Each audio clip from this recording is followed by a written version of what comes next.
Now we go to relationship. We define relationship.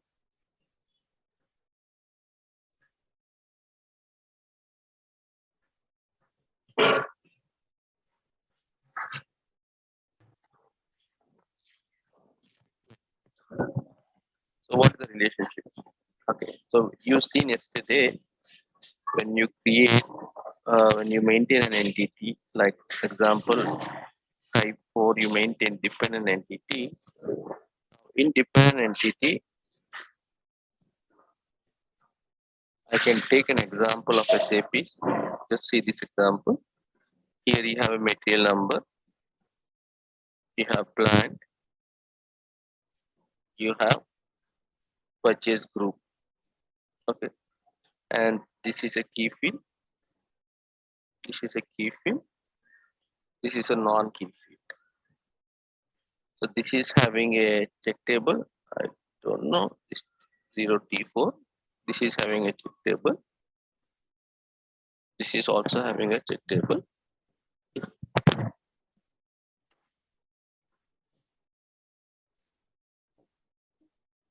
Now, when SAP want to model this in MDG, so what SAP do, right? Do we have other field also? Let me open that table.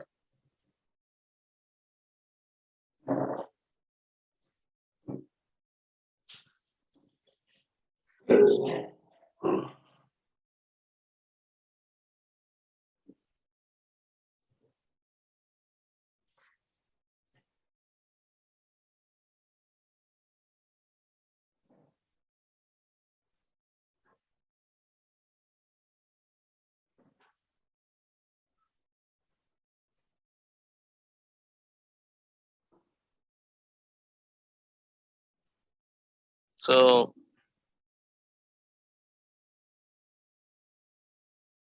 if I take here, there are a lot of fields we have in this table.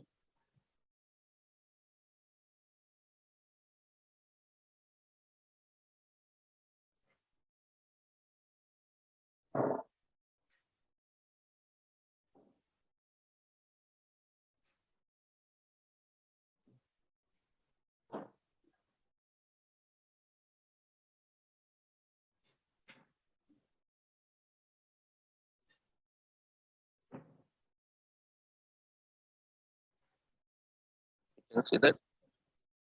Okay, this is automatic purchase order. This is also one of the non-key fields.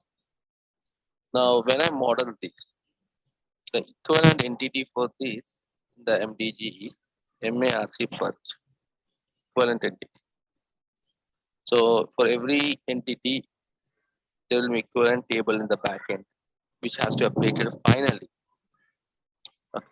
Like for example, yesterday we seen, right, for material entity, the equivalent table will be Mara. Similarly, for this one, the equivalent entity will be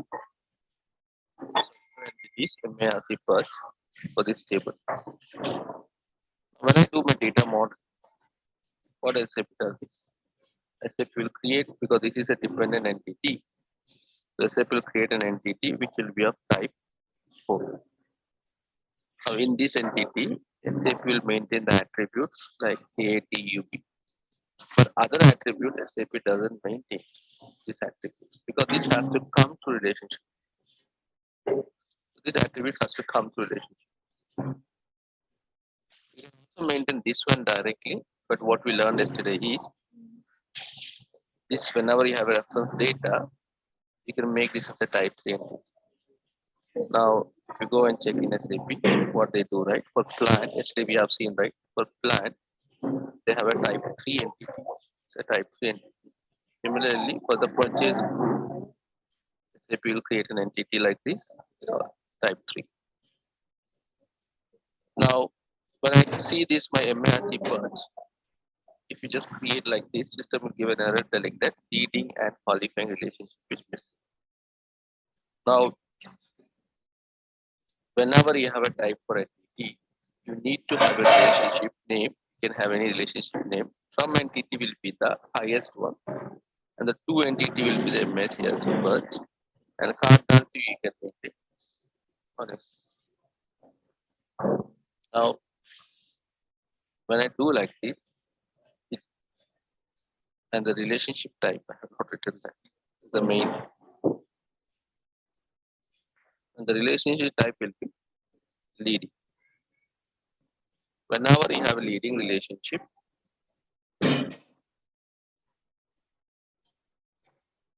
whenever you have a relationship, then the from entity will become key field of two entity. The from entity become the key field of two entity or key attribute of two entity, whatever you want to take, key field or you want to say key attribute.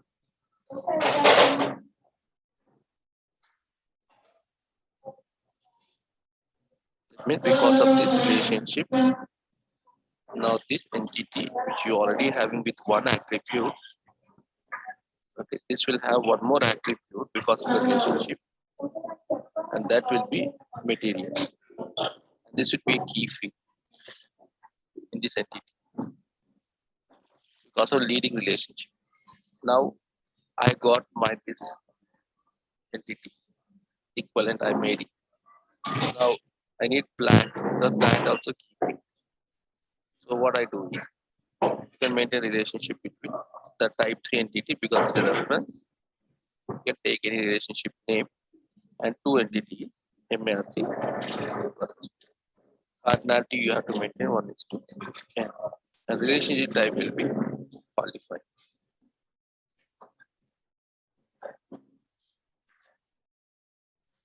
Now, whenever you have a relationship type qualified, the same thing will happen here also. If you have a relationship as qualified, the from entity will become a key field of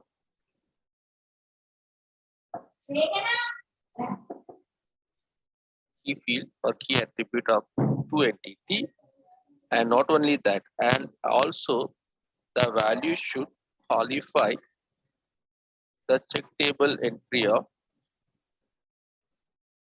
type 3 data type 3. If you have a check table, it's not mandatory to have a check table, but if you have a check table, then it has to also qualify that value. So now because of qualifying relationship, even you will get the from entity as one of the key attribute of two entity at runtime. There is one more field which is non-key field and which is having a reference table, and I can create this as a type 3. There are two ways to do for this attribute.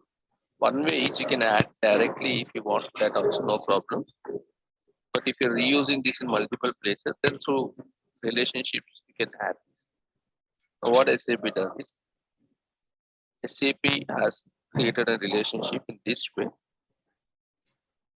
where the relationship name matters in this kind of relationship. And if it is, you can have multiple purchasing group. Okay, so the cardinality is higher cardinality is n. Whenever n means multiple, you can. Okay, but the lower cardinality will be 0. 0 means it's not mandatory to maintain. It's not mandatory to maintain. If it's mandatory to maintain, you will maintain. So you can have cardinality 0s to 1, and the relationship type will be reference. Whenever you have a referencing relationship, it means the from entity, the relationship name will become an attribute of the two relationship name. So that the relationship name matters.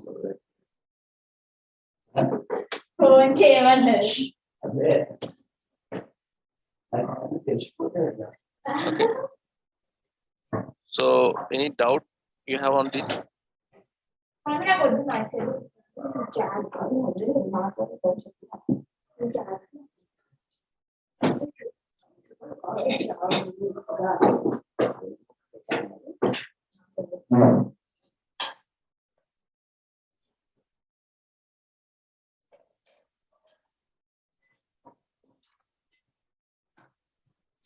can show you.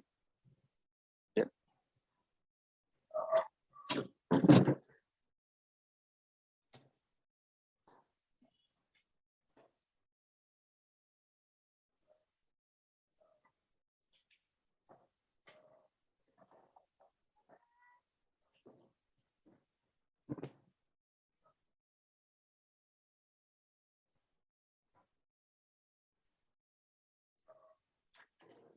see that? So the purchasing group,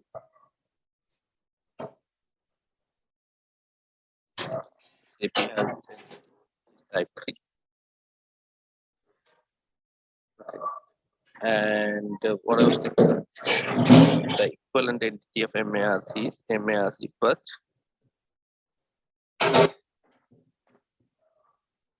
And you see that you have attributes,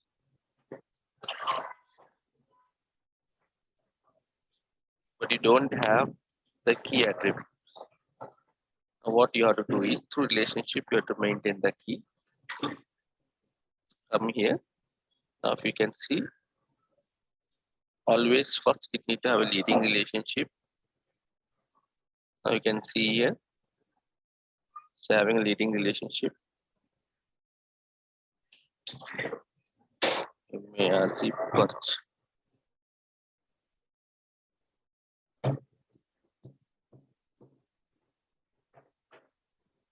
Should be somewhere.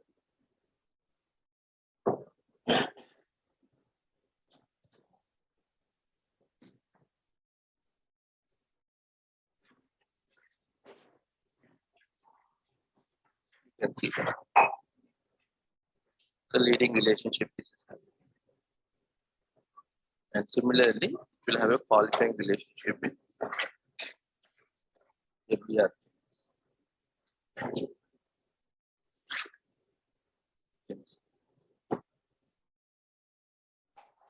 And similarly, it will have a relationship with EKGRP.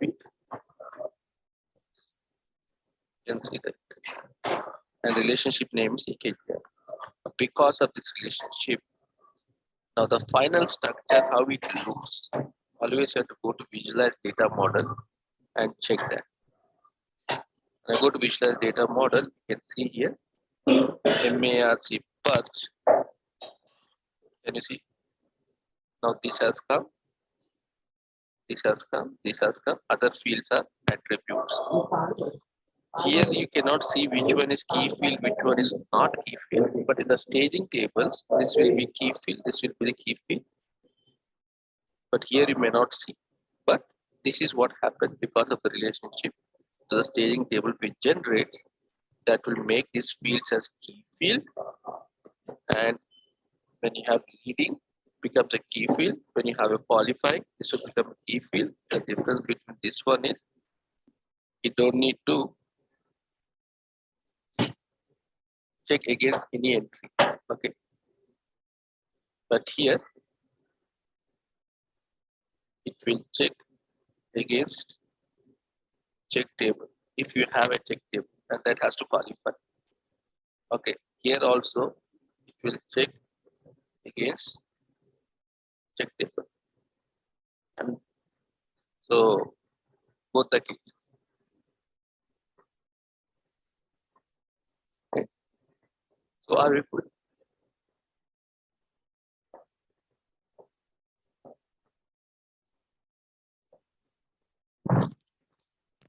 Now we don't have much to talk on this. Oh, that's what. I can go to the next topic on this data modeling, which is we will come back to this later again. Business object.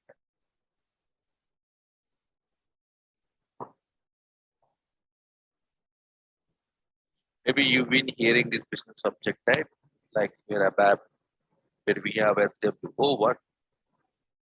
Even if you work with a portal application, the business object type is very important, where we use it for the navigation purpose and all in your launch pad and all this. Now, this business object type in MDG has a similar use also, where the process, how I know that this is a material process, like, you know, right? We have bus 1001 for material. Okay, bus, something is there. I don't even remember now. So 1001 is for retail. So like this, we have different business object type which is specific to a process. In MDG also, we need a business object type which will tell or identify what is a process, what is business. It is a material specific or it's a vendor specific or a business partner specific or a cost center specific or a profit center specific. So any master data you're going to do, whether you do any activity on the master data, like whether create, change, block, delete, whatever, it looks for anything. It needs some unique identification for the entire process, so which can be used to identify the process and also for the navigation purpose. Now, for material, the business object type is 147. No, I'm sorry. See, for business partner, for material, the business object type is 194. I hope I'm correct. Maybe 194 or 97. So you can go here and check that 147 for the business partner, for part center 158, for everything 194 is for material. Now this business object type is used for your in the data modeling for your type 1 entities. Go to MM, you can see here, select your entity type.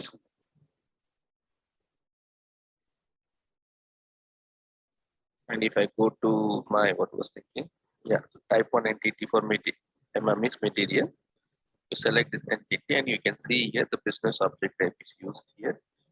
It's a root object. 190. Okay. Similarly, you will have type 1 entity for the business partner, BP. So go for BP also. The main entity for BP is BP header.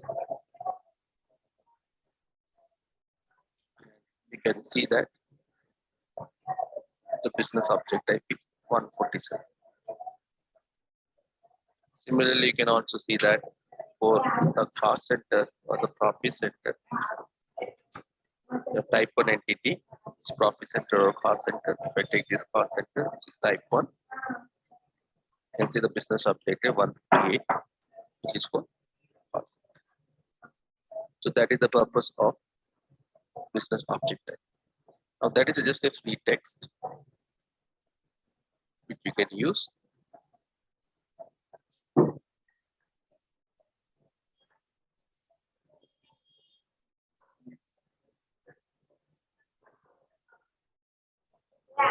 Now, the interview, you will get a question like this.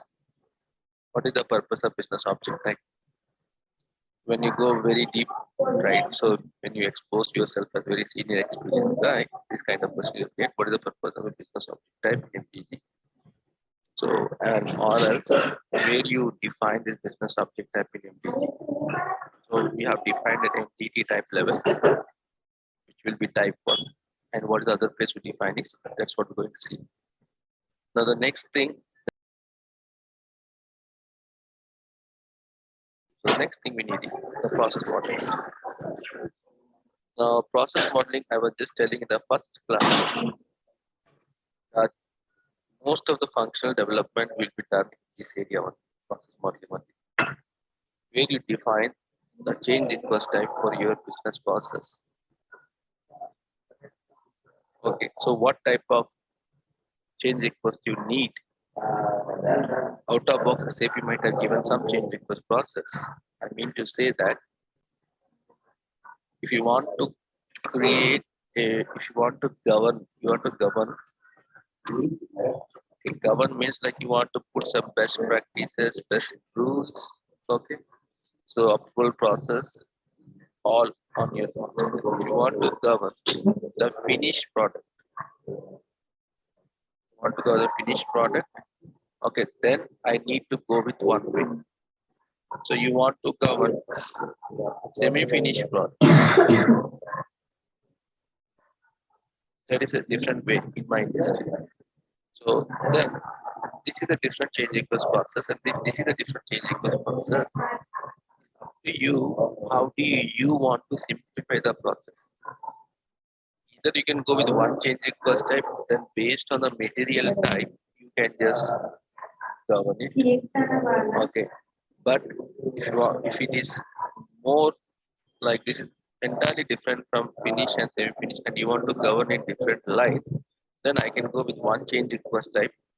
Okay, and this change request type will be like for my semi-finished product. Okay. Another change in first type. Okay. Both are create scenario. Another change in first type for finished product. Both are create material scenario. Create, both are create material. But this is for finished and this is for that means this is where that's the reason I was telling you will end up with most of the activities here. Create material, finish material, semi-finished material, both are create scenarios. Now, when I go with my any project, this is where you are going to create multiple changes first time. Some projects you create one change first time. Okay, whichever you feel convenient, you can do it. There is no hardcore rule. I prefer to go with multiple changes first step, easy to separate and put it to different roles like country-based roles or user-based roles. Now, before we go to change first step, we need to understand some other topics here in the process modeling. The first topic which you need to understand here is the business activities. What kind of business activities we do? So generally, what the beauty of MDG is, MDG will give you a generic UI, a generic workflow. Okay, you just need to use this generic UI and workflow where whatever you configure accordingly to run. You don't need to again redevelop the UIs, redevelop the workflows. All are reusable UIs and reusable workflow. Generic means any scenario, anything can handle. That's how SAP can identify. You can, if you see a normal project, maybe we need a workflow development. What we do, we take 3 months, 4 months to develop one workflow. Okay, then on top of that, you take develop a UI. You will take 4 months, 5 months. Okay, this is a time killing activity. Now there are people who tell that why I cannot do this in my ECC, why I need an MDG separately. Okay, yes, you can do in ECC. I can also create one model full program or web developer program or query based program, whatever I can do. Okay, I can also create a workflow. There is a company like I seen in managers like who are selling their these custom bullshit programs to their client. Okay, but you see a small change comes for them, they will take 3 4 months to develop that in the workflow. Okay, again you have to do a lot of things in a model program. Okay, end of the day, still you are not able to make sure that it is having consistent. Okay, you can do it. There's no harm in doing it, and you can always do it in this. Okay, you can challenge the product also, but can you stay with the roadmap how SAP does? Okay, SAP doesn't do like this. And SAP is selling as a product, it simplifies your life. When you go with this, okay, this is not the process. I can do whatever SAP is doing. Okay, but this is not the right approach to do. So SAP has developed this with some intention that when you want to govern your master data, it should not take much time for implementation. If you want to adapt a business process, it should not take much time in MDG. Okay, so that is the reason. Any scenario, whether it's your custom, whether it's a standard, whether it's a modified standard, anything it can take you without any issues, it can work. That's how SAP is given. That's what we are doing all the projects. That is the reason sometimes the POCs will take very less time to set up in the system and show to the user and get an approval to start up the project. Okay, so because this is such a framework. Now, whenever you go with MDG, the first thing in the process modeling, what we need to understand is the logical action. Logical action means what actions you are doing the UI on the UI. Okay. So this action SAP already given out of box, so you are not going to do anything. So you can see here there are some predefined logical actions like if it, how I know that it's a create. So this is the create action. Okay, how I know it's a change? How I know there's a block scenario? So you block vendor, customer, BP, right? Okay, how I know it's a delete scenario? How I know is when you display, you're displaying the data. Okay, so this is something out of box already SAP given. So 99.99.9% we use this out of box one. Okay, but still, if you want to add your own, you can add your own. There are in some projects where I just wanted to add an action called as legal. I added one button, not button, only a logical action called as legal. Like this we did in the project. Okay, so you can do, that was a different requirement, so we did like this. But anytime you want to add it, you can always add it. There is no stop for this. But these are out of box. So I'm just telling, we are not going to create anything on this. Like you have a logical action like create, how do you know it's a change, how do you know it's a display, and how do you know it's a delete, how do you know it's a log, how do you know it's a cleanse, how do you know it's a mass activity, how do you know it's a multiple object activity, all the different logical actions. And out of box, you're not going to create. Then the next thing is the business activity. Now, the business activity is similar to your transaction codes. If you want to compare this, like to create a material, you have what? MAT01. To change a material, MAT02. Okay. Similarly, for most of the process, you see like this in SAP 01, 02, 03. 01 is create, 02 is for change, 03 is for display. Now, here also, SAP has given different business activity. If you take up a standard data model MM, then for MM, SAP has given a business activity MAT1, MAT2, MAT3.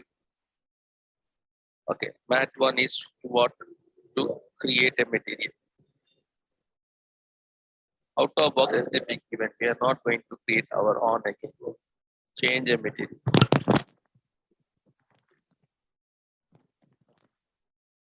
Display material. Now you also have mass matter like this. I think this is matter. You can go and check here. For every process, SAP is given a business activity.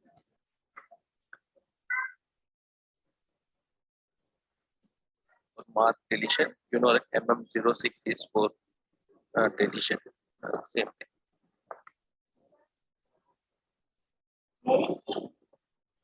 For material mass, this is MAT. Setting MAT. This is a multiple recording. If you see here, SAP maintains a business activity and it will link the business activity with couple of things. The data model links with the data model, linked with the logical action, and also links with the business activity. Not business activity. Object type.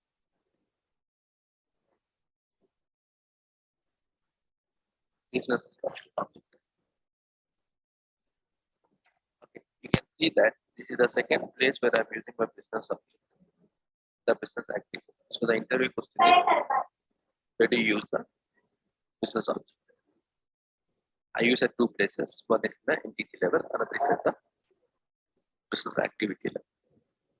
Okay. Now, because this is create, so you have a data. What is the data model? MM. And what is the logical action? Since they create, logical action is standard which we are using create. And what is the business object type? Yours in that 190. Now, similarly, for a change material, to link with data model, is the same one.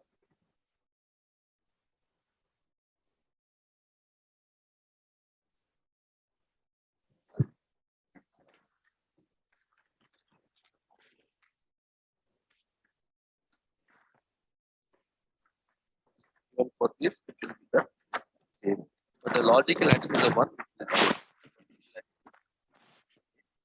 You want to display, want to delete. So this is how SAP makes. Even if tomorrow you go and define your own process, custom process, then still you have to link your own custom data model, standard logical actions, and custom business object. Okay, the only thing which remains here is out of box things is logical action.